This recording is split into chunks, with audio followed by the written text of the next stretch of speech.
Hello, everybody. Welcome to the Raven's Nest. Let me click now onto what just launched. So welcome, everybody. We are here for our launching of the Raven's Nest. I'm still not up, though, Mike. Are you up? It'll come up. Okay, it'll eventually come up because I need to see. Probably a leg. Yeah, it'll come up. I need to see the chat room because that's my favorite place. You're good. Okay, it's not up on my. Oh, there it goes. Okay, now I'm happy. So welcome everybody to the Raven's Nest. We're calling this Monday night the Kpro Cow Pow Wow. Somebody mute it. Somebody's got it. Yeah. The sound on. Mute it. That was me. Sorry. Okay, no problem. Okay, so we're good now. So first thing I want to do is welcome everybody that's on the panel and of course the chat room, but we'll get to you in just a second. So my name is Kpro Christy, and I own the Hint of Riches website, which we'll talk about in a minute. I worked on the Jamie drawing. I'm in my third season, just had a scrap solve. So I am doing, as Courtney would say, the walk of shame and getting a new solve this off season. Been boots on the ground about 5 or 6 times in 3 different states. So that's a little bit about me before we jump into a little bit of everything. Let the rest of the group. Mike, over to you. Hi, everybody. I'm Mike. You guys may know me as Cow Lasers on YouTube. And thank you to Christy for having me on her channel. And I'm the one kind of setting this video up, so if there's any problems, it's on me. But I'm learning it, and I'm getting it, so welcome, everybody. And over to Dan Copper. Copper Dan is what I call you. I'm Dan, so I go by Copper Dan in the chat rooms from Minnesota. And congratulations to Christy. Good luck on your new show. Thank you, thank you. And over to Jason, the little-known Jason Eunice. And I am Jason Eunice. I'm a tinsmith and a member of the AGK team, and just here to help Christy get her show going. Excellent. And I'm calling this Artist Week because they are both artists and wonderful artists. And we're going to talk in a minute about, Dan is going to talk a little bit about his wonderful art that's coming out, and it's going to be named, and it's all about the fan community. So if you were part of the Jamie drawing, you probably already saw a couple pieces. I will say, if you saw a couple pieces and thought they were beautiful on YouTube, if you were there in person, they are phenomenal. Yes, he has them there, but they are incredible in person. So we'll go over that in a minute. So, uh-oh, you're in trouble. Your dad just said, "What are you doing here, Jason?" Busted. Those are called secrets. Okay, right. So welcome. This will be the first time and only time I probably just say. Monday nights, we're going to do a 1-hour fun. We have some content. We have a topic. We may have some Fen words. We may not have some Fen words. We may have a contest or two. So before I met Mike, I run the Thor. So because I ran Thor, I like to do contests. And I hear that these search coins that Mike used to have, I heard if we got a few of them from him, we might do some contests here.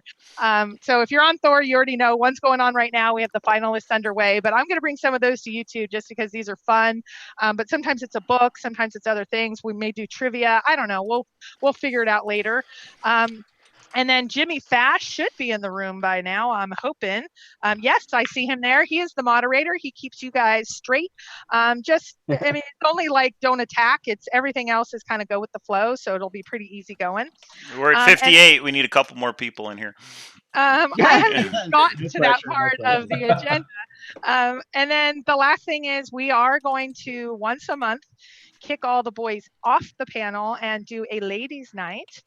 So I have probably 6 to 8 searchers already interested. So if you're interested, email me at kpro3@aol.com, and we'll see who is available for that once a month. But I do want to do something a little bit different because I can tell you, I boots on the ground by myself.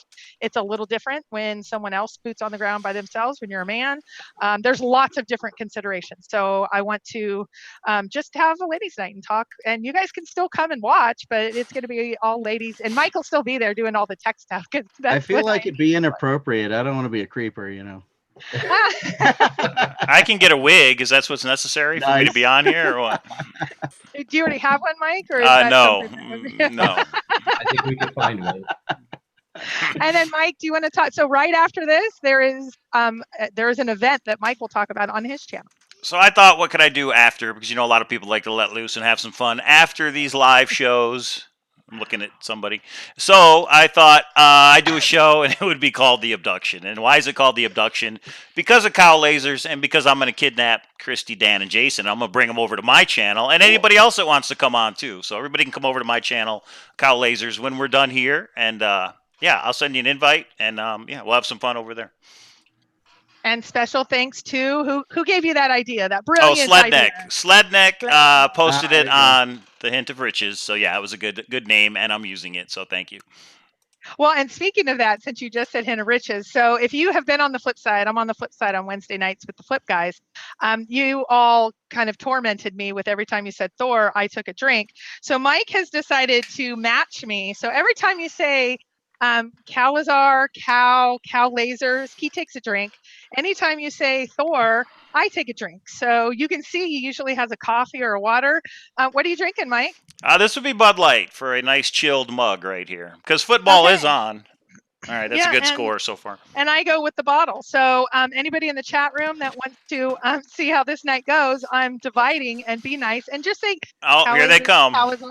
Wait. Whenever they say cow lasers, you have to drink. Whenever they say Thor, I have to drink, right? No, oh, we're switching it? All right. Well, look at your shirt. You should probably have to say when both of them are.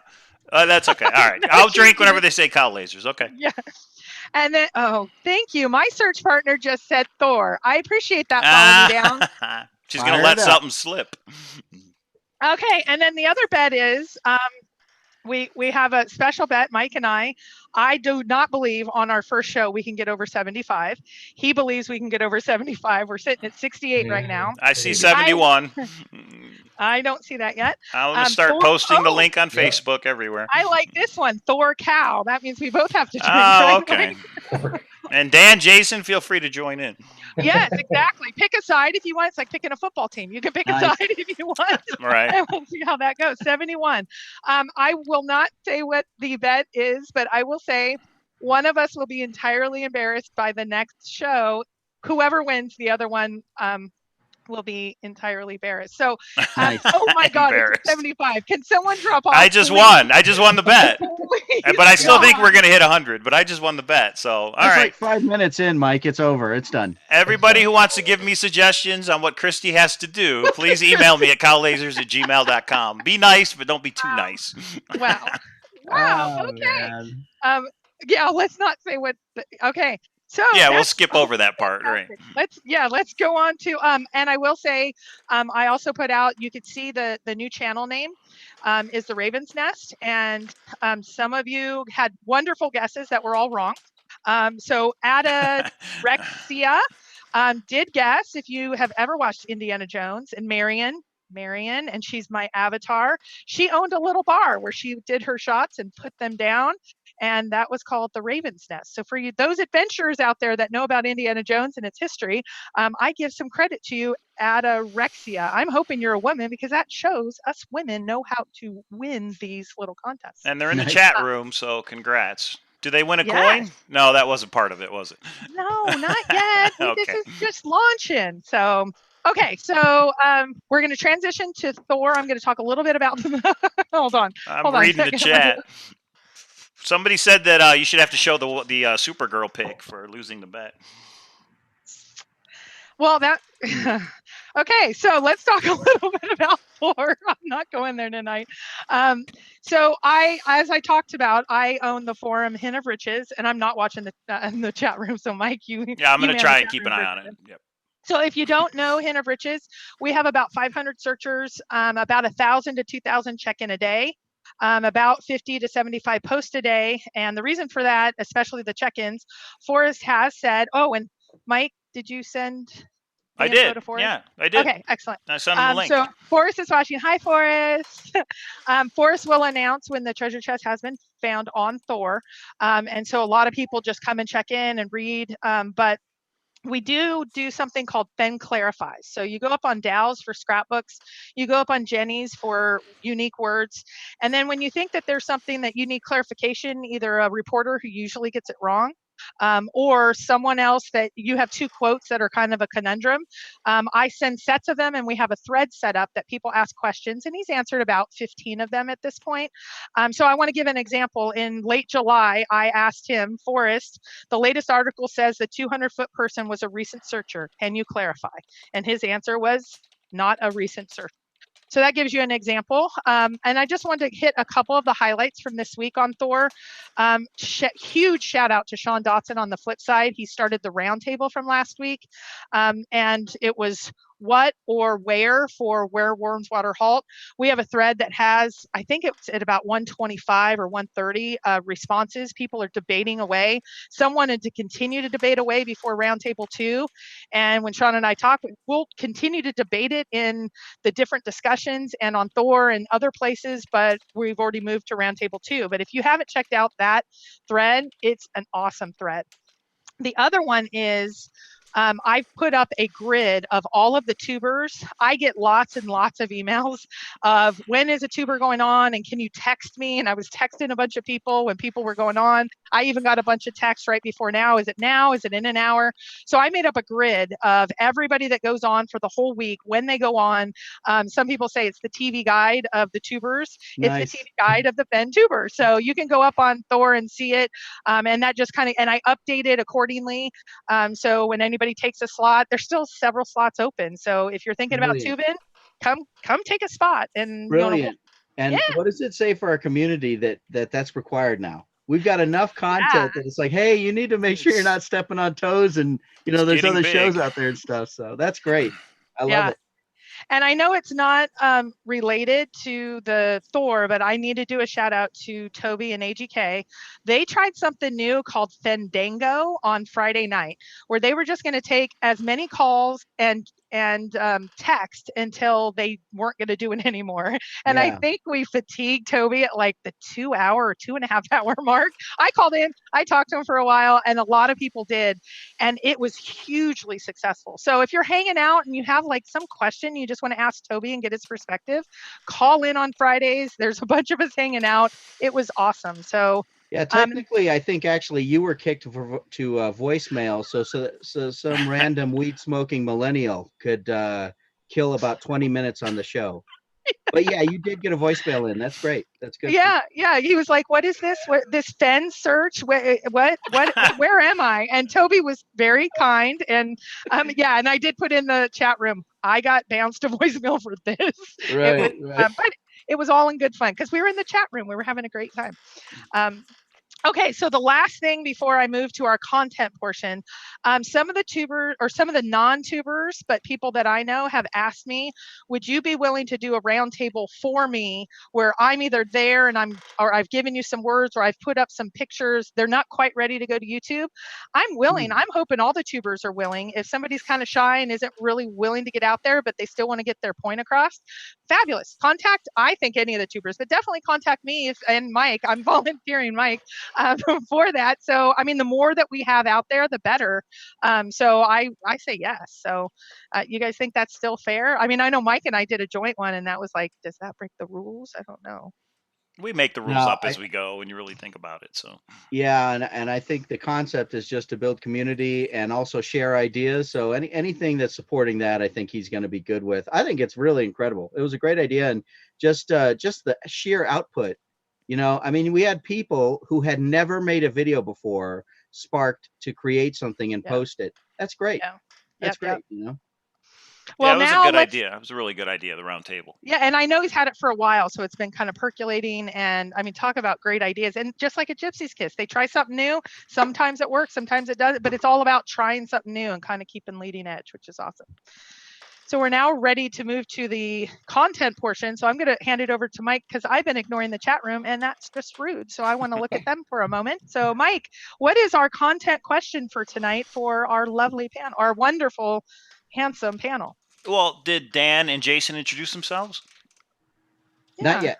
Yeah, go ahead. No, they didn't. Not yet. Oh, not yes, yet. Yeah. You did? You sure? Okay. All right. Yeah. I was probably busy with the chat. Maybe. So. There was definitely a maybe they introduced themselves. All right. Here's the topic that we want to talk about.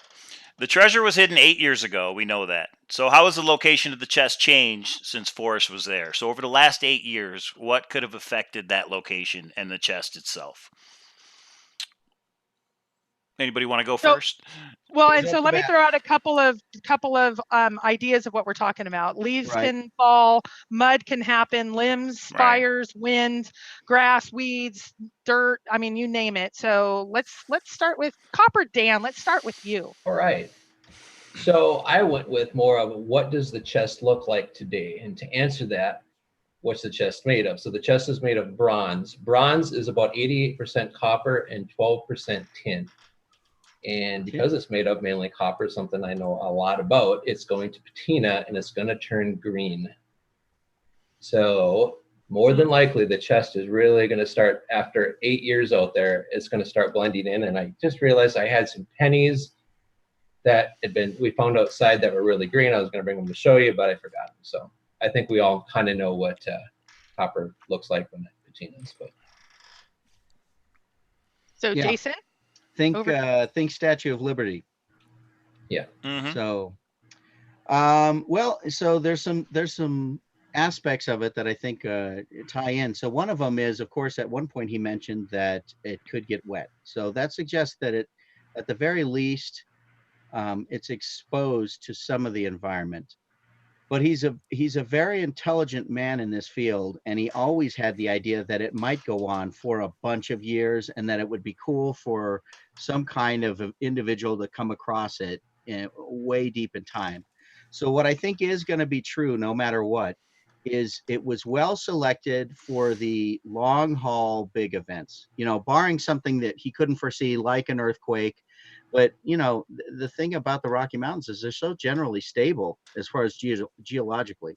So what I think he didn't do is, for example, put it like in a sand beach area where the flowing river could shift the area a bunch within, say, a decade. Okay, but it is in the elements. So I completely agree with Dan. I think right now it would really be difficult to pull because it's going to have a very natural camouflage patina. It's going to match the natural earth around it very well. But he's also mentioned this idea of chucking his body on top of this thing and calling it quits there, which suggests that it's like a niche. To me, that's what that suggests. Okay, so it is in a space, but it's a space that's still somewhat open to an environment. So I'm picturing, like, maybe two large boulders, so water could still seep in from the top, but it's essentially in a little a hole, but a hole big enough that you could throw a human body in there. So I think the blaze is going to come in real important once you do get. big time. And I think there's a reason why it's so key in the poem. I mean, think about it. It's literally the signpost. Find it and look immediately, quickly down. So that's why is the location it's in is obviously so well chosen that, like he said, no one's going to wander across this thing, right?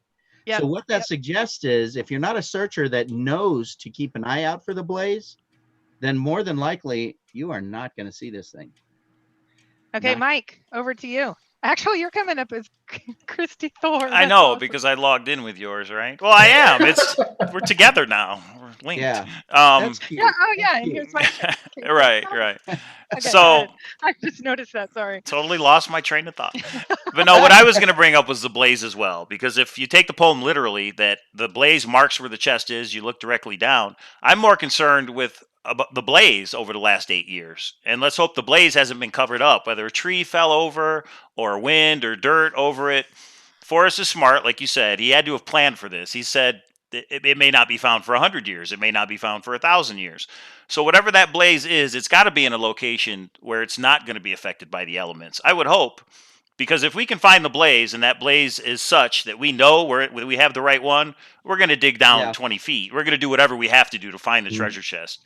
If we've been wise and we should already know what the blaze is and we found it out in the field, we're going to find the treasure chest. So I look at over the last 8 years as the blaze. I'm more concerned with the blaze and how it looks after 8 years than the actual treasure chest. I think that's what actually guarantees that the blaze is element proof. because you know, everything suggests that if you don't have that, it would have to be, right? It would have to be gonna have element some proof. difficulty. So maybe Yeah. that'll help So- us decide what the blaze is. Go ahead, Chris. So are we all agreeing? I'm hearing it, but I want to say it explicitly. Are we all agreeing that the chest is not buried?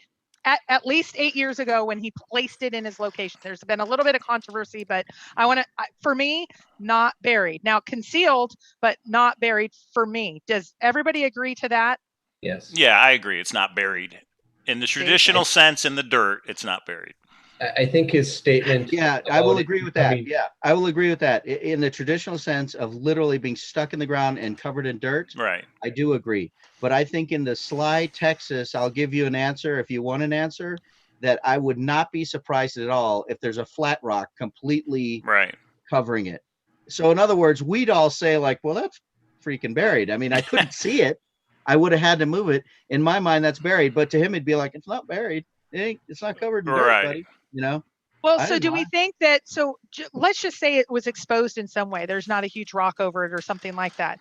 Yes. Do we think the elements have changed enough? The falling trees, the pine needles, the mudslides, the rain, the snow, all of that. Do we think now, because I do have a quote about the 12-foot searcher, do we think that still applies? Like if you're within 12 feet of it 8 years ago, you would see it. But do we think that now? Do we think, and I do have a quote from Forrest to answer that, because I asked him, does that still apply? So what do we think first on, does that still apply? Or is it covered up now with a bunch of trees and dirt and pine needles and whatever else in your But I think the key word is, you said a searcher within 12 feet. I think a regular person just walking along is not even going to know it's there, how it's hidden. They may not recognize the blaze for what it is. Yeah. A searcher within 12 feet would recognize the blaze. Well, here's the exact quote. I asked, does this still apply? I have not said that a searcher was closer than 12 feet from the treasure. It is not likely that anyone would get that close and not find it. That was the exact quote. But I take it he's referring to a searcher when he says anyone. That's the way I hear it. Anyway. Do you think that still applies? If you're within 12 feet today, do you think you would be able to find the treasure chest? I don't. I think, it's changed? Just weather and natural stuff. I think at this point we need that blaze. But I also think that if your solve is strong, the blaze is going to be obvious when you do get there. It's not going to be like, man, I hope I run across this thing. If your solve is strong and you're in that area, I think that the blaze is going to be damned obvious. It almost has to be, because honestly, it's all he's left us. Right. What was Mike? What was the search they did with I think it was like whiskey and the one where they hid the flute or the breakfast, tea, and bourbon. Mud whistle. Yeah, right. The mud whistle. Breakfast, tea, and bourbon. Yeah, the one guy literally had photos of the spot. Right. Minotaur Marino. Minotaur. Yeah. We hate to bring you up, but yeah. My man Minotaur had photos of the spot. But that was buried. That was actually buried. But we all think that, though, when we're boots on the ground. How many times have you gone out and then you get home and you think, I was just a few feet, and then you see what Justin had happen, you go, dang it, I got to go back to my old spot. Yeah, I've never thought of that. Unfortunately, I've never had that thought. Well, some of it, Mike, some of us go boots on the ground. I know. I'm getting there. What do you think, Copper Dan?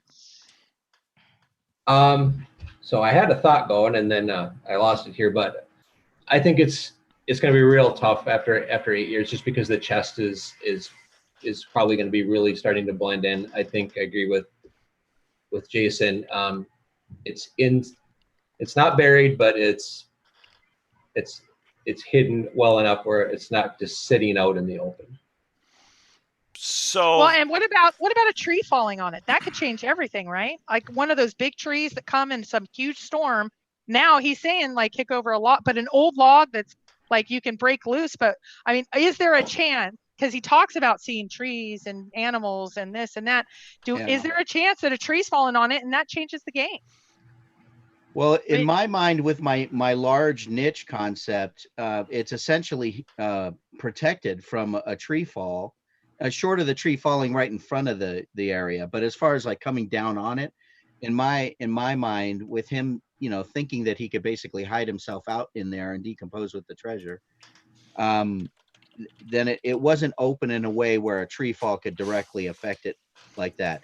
And then, you know, as far as us, and of course, this is going to bring people up in anger, but as far as us thinking of New Mexico, there's nothing big or strong enough in New Mexico that grows near, actually on the river lines, that could cause much of an issue. Because honestly, if it's weak enough to decompose and fall over, it'll be gone by nature within years. You know, it's just and it's obvious it's in the south, it's like a the northern cottonwood or a pinon, you know, and hell, a pinon could fall right on you and you just shove it off. So if I follow the progression of our conversation here, we kind of Yes. agreed the elements will affect the chest, but we hope that the blaze is element proof, right? Yes. And now we know that Forrest said somebody probably within 12 feet would find it. Does that mean the blaze is within 12 feet?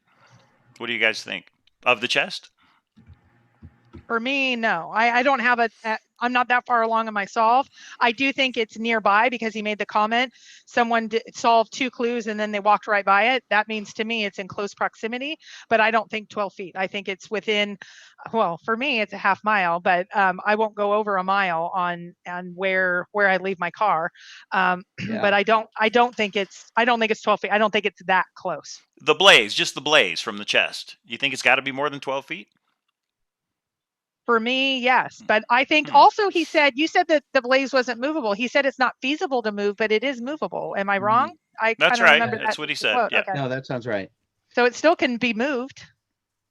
I disagree. I think when you find the blaze, you're on it. You're pretty much right there. You're within arm's distance. 12 feet? I would hope. It says right there.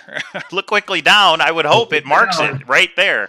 But I know a lot of people that have found a blaze they think is as big as a football field, and they've spent searches and searches looking everywhere. And I'm like, I would hope once you find the right blaze, you can find the chest. Remember the one where the dude found a random pattern of trees on Google Earth that said blaze? Oh, geez. A literal blaze. Well, he did say in a word, yes. So if you were looking for the word blaze. That was trippy, man. I was like, so I guess you're hoping the trees are going to stay like that for 1,000 years. Well, we did a contest on Thor of like, what's your best boots on the ground picture? Yeah. And there was someone that had a picture and it said treasure, but it had been obviously put in many years ago because it had grown out and you could see it said treasure. And then there was an arrow into the bark. And it was like, I would have died. I would have died if that was mine. Oh It was, gosh. I don't know if it won the contest or not, but I just thought, wow, that would have been awesome. That's kind of trippy. Trippy. Yeah. So, hey, Mike, I'd love to play. I think we skipped over it. I'd love to play that one. So I got a great, just talking about when you go boots on the ground. I want to show a video that I got from one of the lead searchers that talks about, here's what happens when you go boots on the ground. We want to talk about when something happens when your boots on the ground that could change the treasure chest and if it's now covered. Can you pan over to that, Mike? All right, let me see if I can bring it up. Okay. We can keep discussing as you're going along, but this was... Look at this. I would have died if I was this person. And look how close he is filming this. This is his WWWH. He pans over. Oh, man. That might be my first and last boots on the ground right there. And this is my favorite part. It's like once it's done, he's just like, I'm chilling. I'm going to continue to go boots on the ground. So just wait a minute. Look at that. That's incredible. That's maybe 100 feet away. He's lucky they went that way and not toward him, wrestling around. Is he in a vehicle or he's just standing there? No, he's just standing. You'll see his shadow. He has a walking stick. You'll see at the end. Oh, yeah, the walking stick will be a big help. I don't think even bear spray would have done much in that situation. Isn't there a buffalo whistle? No, maybe I'm wrong. Okay, so then he's like, here's my spot, so I'm just kind of chilling, and I want to know where this is. Where is this at? Does anybody know? That is definitely in. I will say he's one of the 94 watching, and he wants to speak up to him, but I don't know. Oh, okay, I know.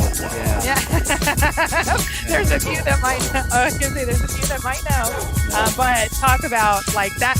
That's when. But going back before this part, going back, you have to look at it and go, what if the chest was right there, and now some buffalo bison. Yeah. And now it's there's. Yeah. We have to consider the effect of rogue bison now. So, Yeah. What does it say about us as searchers, though? That this guy literally is watching bison fighting And he's like, anyway, my warm waters. Let me just pan over. Yeah, Hardcore. right. He's yeah. Seriously, man. Hardcore. He's hardcore. It's awesome. That's why he's one of the lead dogs. That's what he says. The lead That's dog. funny, man. It's a pretty good But video. that- Yeah, I like it. that is- Yeah, it's Yeah. great. So If you have everybody videos send like in your that- videos. Yeah, exactly. Send them in to Christy or me, and we'll put them up. No, but don't send me the stupidest stuff you've done boots on the ground. Send me some like good stuff. Don't send me stuff that'll be like that one scared me. That was right on the line of where I would have been okay. Like, but I can't would have believe probably run. You just said that because you know you just sealed it now, right? That's all we're getting. I can't won't believe you publish said them. that. I You won't have to publish be in one of the them. 4 With this search group? states. Don't send something from the Vegas Strip, okay? Oh, nice. No, I wouldn't do that. Yeah. Well, okay, now let's go to the next part of the conversation of it's not. I don't think he said it's sealed, and he has said it's wet, and physics has told him it's wet, etc. Yes. So has that changed? Is that going to make something different that is going to make us be able to find it in a better or easier way? If it's covered by a stone slab, the water shouldn't matter, right? If the way it's covered, it should be impervious to water, I would think. Even if water gets inside the chest, everything in that chest is metal of some kind. Didn't he say Or sealed. it's gotten wet? Yeah, he Yeah. has said it's been wet. Yep. So Yep. And I believe he's actually said water may have gotten inside under the lid because it is open. Yeah. It's not locked, right? And I believe Right. that key is iron. I have it under good authority, and I think that thing's rusting. So that is, I think there's some damage happening inside as well. the chest itself should be okay, and obviously all the coins would be fine. I'm hoping that jar he's got in there stayed sealed. Right. Yeah. So what do you think, Jason? Do you think the changing of the inner parts of the chest No, can change I or help think, us? I think all of that stuff was picked for its stability over time. So I think it's going to be, it won't be a factor in that final part of the search. The biggest thing, the biggest thing we're going to have is knowing what the blaze is and immediately searching that area. And I do agree that it is going to be very direct. I mean, there's a reason why it's quickly down. I think, and if you think about it, if it was much further out, it would just be too difficult a task. It's hard enough to figure out where this blaze is, much less if you get there and then you got to start a grid search or something. So Did he say it's not in a well? yes, he says it's not in a well. Okay, It's not a well. It's not Well, an not in- outhouse. He said a well, Not in a has he? Graveyard. Not in a cave. Graveyard. I don't know about a It's well. I'm not sure. He said not a man-made structure, so wouldn't a well be a man-made structure? Right. Yeah. Yeah. Well, Right. so then going back to your boots on the ground 8 years later, and now think about the gypsies talk last week about 1,000 years out, but let's just talk about 8 years out. Does that change your search strategy? Like I already know, I take my walking stick and I put it in every little hidey hole. I put it in a geyser. Don't do that; it doesn't come out the same way. But those are the kinds of things I already do. But 8 years later, I mean, my first boots on the ground was 5-6 years in. Yeah. So do you change your search strategy based on now that there's been several years? Well, that sounds to me like you just search everywhere. You are looking for a blaze first, right? No, if you are, I don't go out until I mean, it's expensive for me. Everybody knows I'm in North Carolina. So I'm spending $4 or $5 grand before I come out. I already believe I have all 9. Oh, and then, okay. Mike, you haven't experienced this yet, but when you get there, boots on the ground, and then you have that aha moment, it's not exactly where you thought. You start just hiking and searching and spiraling out. And I think I see Sasha in the room. Sasha has been to her spot many times. There's a strategic yet tactical philosophy. I think Toby and them are in the room. They have been many times. This is where you start saying, was I just 12 feet away or 15 feet away or 20 feet away? And that's true. the philosophy of how does that change if it was year 1 versus year 8? Does that philosophy change once does your boots on the ground philosophy change as the years go on? I don't think so, No. because I think, even when and if it was ever obviously visible, like before patina, before, loose dirt, rocks, leaves, what have you, I think you still basically would have had to been right on it, been able to identify the blaze, look down, boom, there she is, So essentially, I don't think the search is changed at all for us. We still need to investigate everything that remotely looks like it might be that niche or that hide that we think it is on our boots on the ground. And let's face it, if you don't, that's going to be a long drive home, because all you're going to be thinking about is maybe I should have gone to that log and kicked it over, you know. Mhm. That's the walk of shame that Courtney talks about, and I've What done do you it think, 5 Papa Dan? times. It's The walk terrible. of shame. Mm. What do you think, Dan? Me? Sorry. Yeah. I've only Over got to one you, Dan. earbud in here, so Oh, okay. I 100% agree with Jason. Even 100 years from now, I think it's going to be just as findable as it is right now. You just got to follow the clues. Okay, so he's thought of everything. What do you think, Mike? I would hope so as well. I mean, he had to have planned that, unless he thought the whole thing was going to be over within 5 years. I mean, if he just thought that, and now that it's not, it's a lot harder to find. But I would hope Forrest is smart. I would hope that he would have thought 20, 30, 100 years down the road. And whatever that blaze is, like Jason said, it's got to be impervious to the elements. It's got to be visible no matter what's happening around it. And I think it is within 12 feet. Whenever I find a blaze, I'll definitely be looking right below it. And maybe he says look quickly down because it is under something else. It's not wide out in the open. You've got to actually move something. Go down. Right. In other words, it's a direction. Go down Well, he and look said for someone it. won't stumble upon it, so it must be, I don't want to say hidden, but or buried, but hidden. Concealed in some Right. way. Hi. Entombed, sepultured, right. There's all different terms. And he's mentioned some of those. How do you consider something that's hidden? There's different terms you can use. So Right. Yeah. Right. Well, so we've been ignoring the chat room a little bit. Since there's 96 watching, I won't go over every person in Did that we hit room. 100? I told Anybody? you were going to hit 100. Yeah, I thought I don't so. know. I don't know. It's not quite there yet. I'm going for 103 is my guess. Well, so I want to acknowledge the chat room. If you will put an @ sign in front, and if you do have questions as we continue to go along, we have a few more minutes of this discussion, which I do want to give the answer, which is not exciting from Forrest Fenn, or not exciting to me. I know everybody is excited when we hear from Forrest Fenn about what the answer is, but it's something that I think was already given to Rick about, I would like to know, I wanted to clarify if the quote still applied. I've not said that a searcher was closer than 12 feet. Is it likely that anyone would get that close and not find it? His answer was, I don't know. So that was the same answer he gave, I think, to Rick or to Sean or to somebody in the last few weeks. Yeah. But so we're not changing our search situation.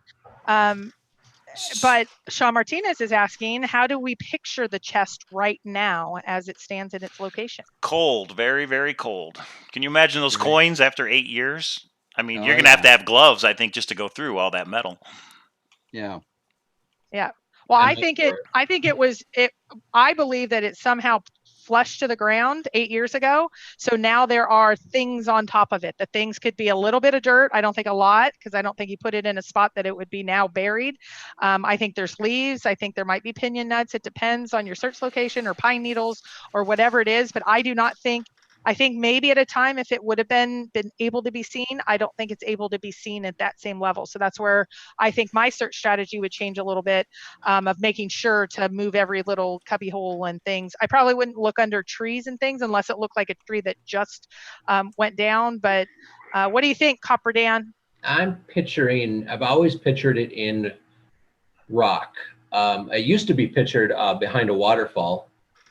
I know he's kind of clarified that it's not there, but I think it's not completely in the open. I don't think it's going to be, for me, it's not under trees or shrubs. It's hidden, or it's blending in like a rocky, I don't want to say cliff, but down by a river. Okay. That's me. There's a question for me. When did you ask the clarifying question? Can you post the exact question for us to answer and read? Yes, there is a, I don't remember if it was yesterday or the day before yesterday. I will get the exact. There is a thread on Thor that is called Fenn Clarifies. It's stickied, and it gives you the date that it happened, the exact quote or the exact question I asked, and the exact answer he's given. So I will make sure this one goes up on there. I usually don't put them out before. I put them out right after this sort of thing. So I think there's 15 or 20 out there right now. Do you have some that have not been released yet, Christy? Maybe. Oh, Mike, that's a great question. And will they be released here first, or will they be on the website first? I think I'm going to transition. I think tonight went well. So I'd like to transition a little bit from both contest and words being out on Thor. So I actually did some chat, but I had technical difficulties.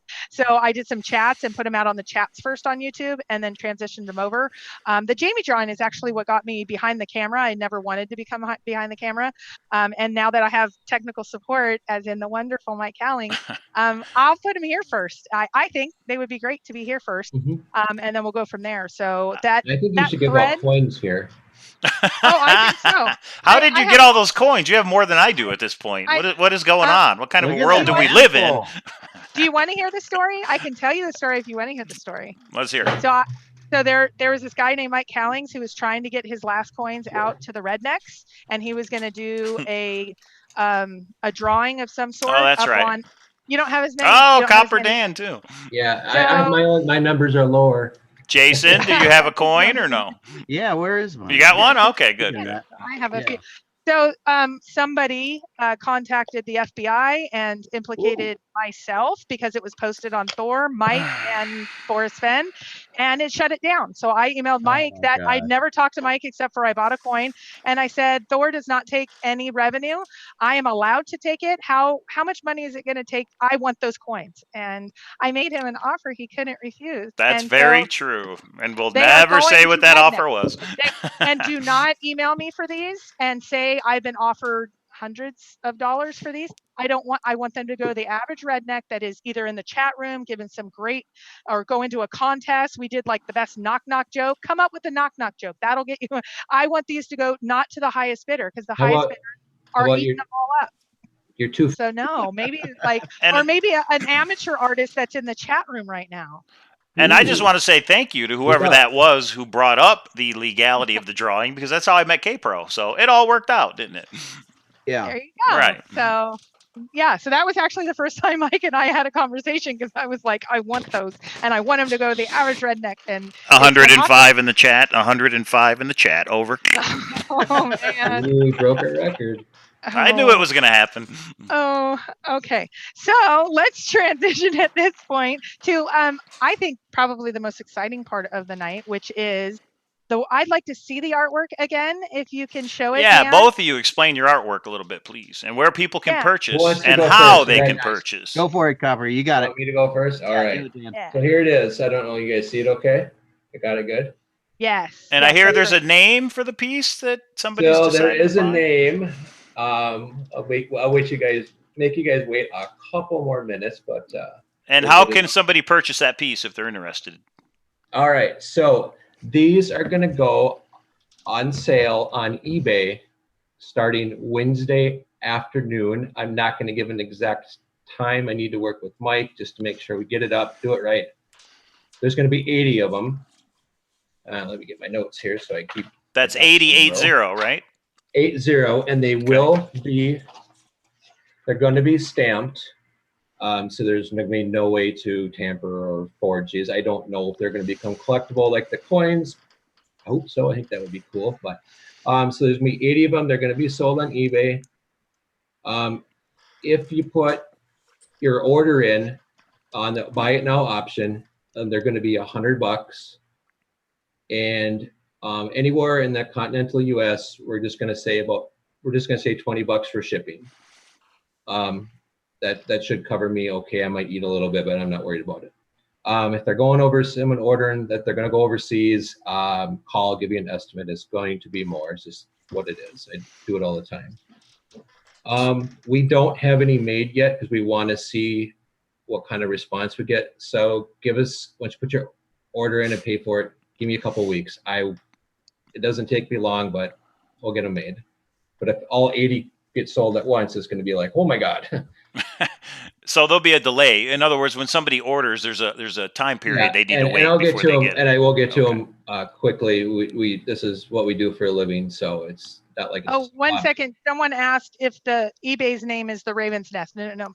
Dan, Oh, yeah. Good question. If anyone's bought coins off eBay or anything to do with Forrest Finn, I'm going to get the subject So if you Forrest Fan or Thrill of the Chase or anything like that, my piece should be there. Again, I'll have Mike help me with that, I hope. Yeah, we'll get that set up. And we will post the link to the actual eBay auction once it's up. Yep. So the size of this guy, these are not quite as big as what we did at Jamie's contest. So the reason I actually come up with this is because of Jamie Jordan's fundraiser. We just had a huge excitement off of them, and everyone wanted to know where they could get them. Of course, the ones I donated for there were were quite expensive. So this guy is smaller. It's 8 inches by 17 inches. But again, I know 100 isn't, it is what it is, but it's more affordable than the other ones. So to get onto it, what is the name? So we had about 25, 30 names come in. They were all really awesome, but actually 2 stood out, and they were the same name. And when I got it, I went, holy crap, that's a cool name. But it's a name almost right out of the poem, or it is right out of the poem. I'm like, I got to email Forrest. And thank you, Forrest, if you're watching. You got back to me within a minute and said, thumbs up. I asked him for permission. He said, you don't need my permission, Dan. Good luck with it. So the name is going to be Where Warm Waters Halt. Oh, okay. So I won't say who won, but 2 people won. And because just to make it simple, you're both going to get a free piece. Wow. Oh, nice, Awesome. nice. Not really fair to flip a coin and someone get like, no, it's just if there would have been 5, well then yeah, but 2, I got your emails. I'll get after the show. I'll let you know in case you're not watching that you did win. So just to be clear, these will be on eBay as buy it now for 100. They're not in an auction setting that people have to bid. Okay. Yeah, I'm not gonna do the bidding. That makes it unfair for people with more money. So, right. One more thing real quick, and then I'll be done with this. So how you're gonna get what number you're gonna get? Just because you're the first buyer doesn't mean you're getting 01. We haven't done it yet, but we're going to throw 80 numbers in a bucket, have my girls help me. We're going to draw them, and I'll have 1 through 80 as in purchases or orders, and then we'll just start. So order number 1 might get number 80 or number 50 or whatever number. You're already getting high bid dollar amounts for number 1 in the chat room. Uh-oh. Hey. Oh, boy. So you're saying it's random. When people order, they will not know what number they have. Yes, you're not going to know what number you're going to until it shows up. Okay, that's interesting. I think like the coins, this is maybe Forrest wants number 01. I don't know. But. It's a good idea. He'll have to put in like everybody else. I actually told him. He could buy all 80 if he wanted to. I told Forrest to. I emailed him back. I'm like, hey, if you submit a name, Yeah, what does he want to name it? Yeah, of course. Forrest, you can imagine the rabbit hole we would go down with that. Well, that would be the coolest Christmas gifts from him. Could you imagine? Oh yeah. Anyways, I'm jumping the gun here, but by naming this Warm Waters Halt, if this goes good, guess what? We can do 8 more of these. Okay. 8 more clues. Now it's subjective to what are the 8 clues in the poem. Right. But that's just. I like to get ahead of myself. Let's get through 80 orders of this, and then we'll see what happens. Maybe 1 a year. Hopefully this doesn't go on for 8 more years. My wife hopes it doesn't go on for 8 more years. Wow. So over to Jason. Tell us a little bit about your art. So and can you talk about your development that you talked a little bit about? Yeah, sure, I can. Yeah. Awesome. So my artwork actually goes back in my family 5 generations, and this work was originally done by silversmiths that were in northern New Mexico that didn't have enough silver available, so they were recycling tin that the U.S. Army garrisons brought their supplies in. So it's kind of cool to think of a time when New Mexico was still just a territory and the U.S. Army was coming here to protect it, So I've got an example of some of the tools that have been handed down to me. So this guy is actually one of my great grandfather's punches. You can see the wear and tear on that bad boy. Yeah. So this thing pretty much goes back nearly 200 years. And then I got another one like this. And so I use light gauge tin. It's like a roofing tin. I stamp them with designs, cut out the shapes, stamp out designs, and then I use solder work to assemble everything together. So I'll finish up with something that looks like this. I'll try to do this without blinding you guys. Yeah, that's awesome. So can you see the How much does that piece go for, Jason? This would be like $195. Let me see if I can get you an overall size there. So that's cool. That's a lot of work. Mike. What? I just refilled it. I just refilled it, Look people. at the chat room. And how many of you had one? This is an example of like a three-dimensional piece, so you can do like little boxes. Oh, that's awesome. That looks great. Like that looks like a treasure chest to me. Yeah, just like a treasure chest. Right? Gonna throw this out in the woods north of Santa Fe. That would be pretty cool. Hey, Jason, I got a 30th anniversary coming up in about a month, and I need something cool. Nice. Yeah. I see a trade happening. That's what I was gonna say. We don't even have to talk dollars. Let's talk about some trading. That'd be great. I'd be up for that. So Jason, somebody's asked where they buy your okay, so my site is newmexicotinwork.com, and on there you'll see a link that says something like go to the shop, and that'll take you to the Etsy site where you can order things. Now I will say I hand make everything, so there's no custom fee. So you can take a look at what's available there. Those are kind of my standard pieces, but keep in mind that if you've got something special in mind as a gift or an anniversary gift, it's totally something we can go back and forth on an email and really create something special for the occasion with little to no additional fee. Because like I said, I hand make everything. So what I've recently been doing is I sell a lot to the Western National Parks gift shops, and they like having, some detail. So something that says like the name of the park and the nearest city or something. And unfortunately with my tin, there's not enough detail for that to translate well to do something like text or an image. And so I'm getting into laser engraving. So this is an example of where I'm going with this. Let me see here. So I'm just getting kicked up with this, so I haven't quite gotten all the settings right yet. But this is laser engraving on wood, and you can see like the little mission there and the location. So this would be the front of it. This would be my standard tin ornament that I would do. Usually I would just have like a rosette in the middle, but this will actually be mounted here as like a hanging finished coin with the park. And then on the back, I'll have a little deal that's kind of like a blurb that talks about the park and stuff like that. And so they can write whatever they want there. And then we do have one of our searchers that brought up that he would love to have like an arrowhead shape. I actually do a tin ornament that's an arrowhead, but he'd love to have an arrowhead shape that says the TTOTC on it, And so what I've been doing is kind of holding off until I got this laser engraving going, because I think I'm going to do that concept on the laser engraving because I can get more detail.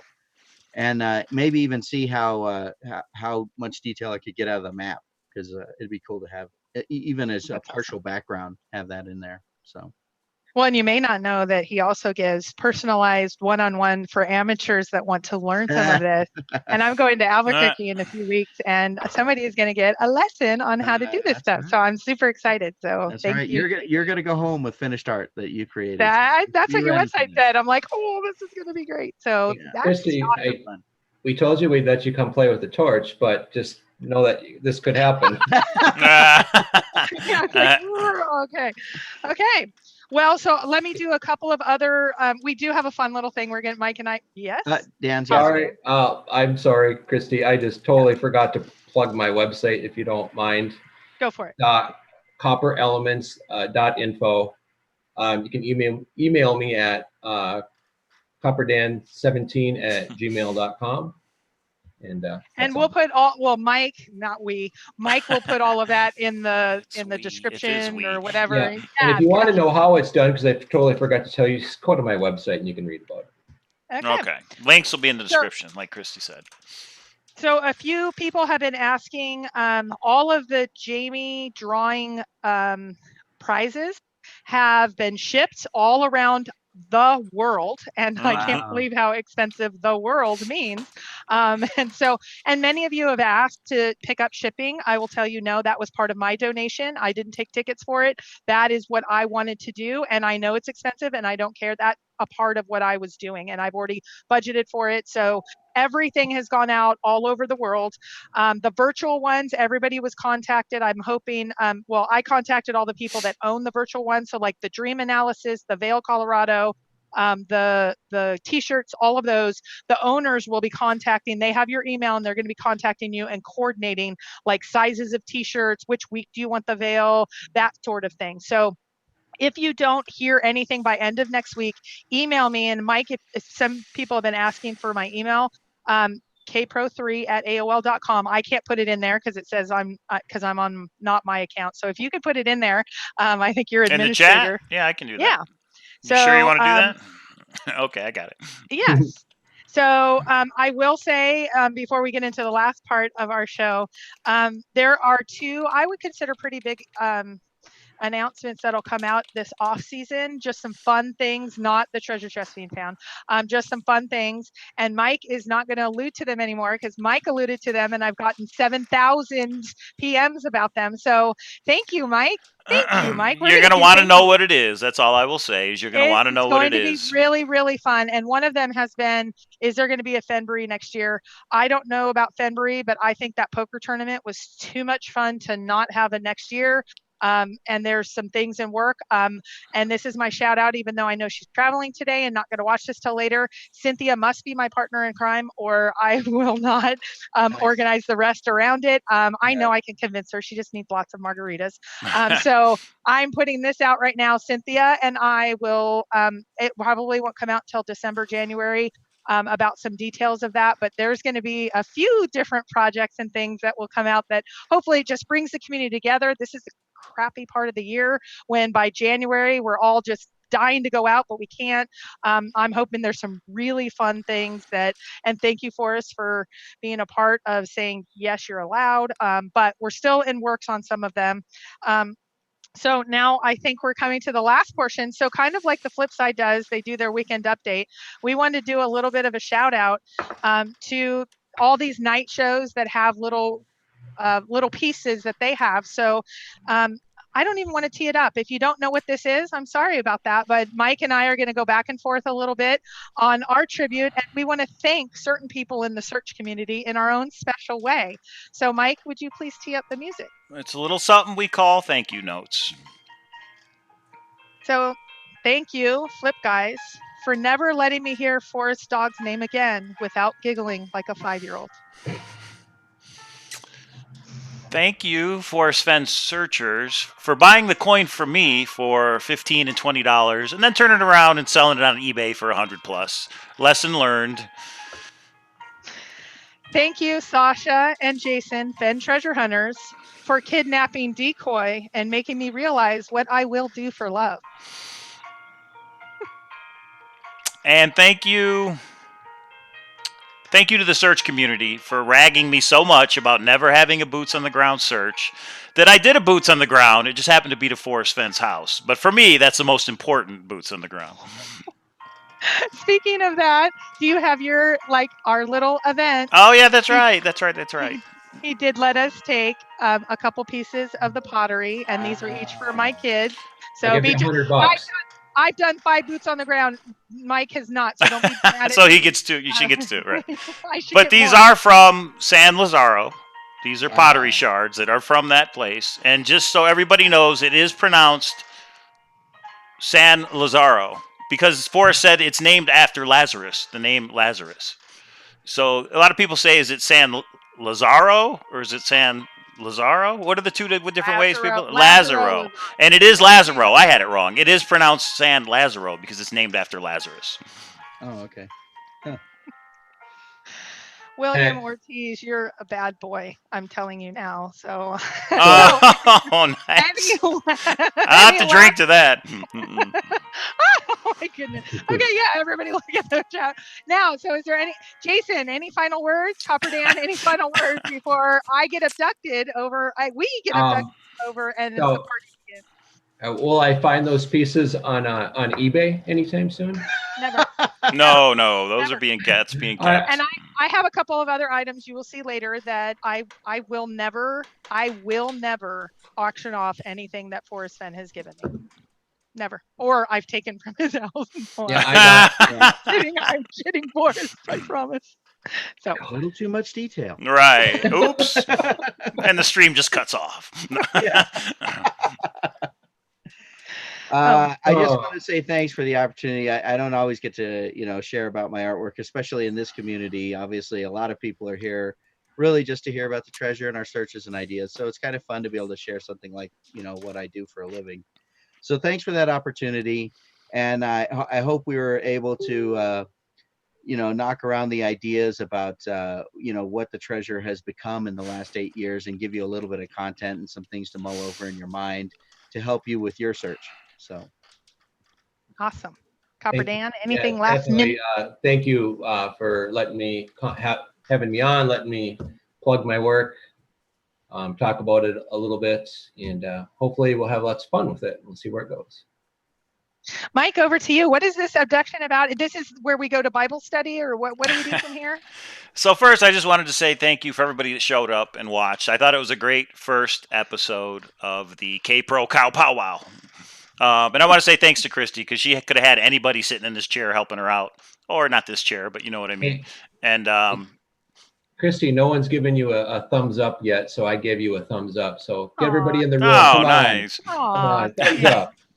And just wait till next week, because I know Mike has something in store, and I'm going to have to be a good sport about it. Oh, that's right, because she lost the bet. So we'll come up with something fun. So again, every Monday night, 7 p.m. Mountain, we'll be here. Different guests, and again, it's just like this. We want to leave it kind of open. There'll be a topic, but we want to leave it open and have a lot of fun. So thanks, Christy, and I'm glad you started your own channel. It's a good idea. Yeah. Well, so now we're all being abducted, and we will be in maybe a little bit different of an atmosphere by the time we go over and see Mike on Calazar. If you're not subscribed to Calazar, do it now. We're heading over. Give me 10 minutes and I'll send out some invites. We'll go live in about 10 minutes. All right, 3 minutes. 3 minutes. All right, everybody. See you next time. Bye, everybody. Bye, Love y'all.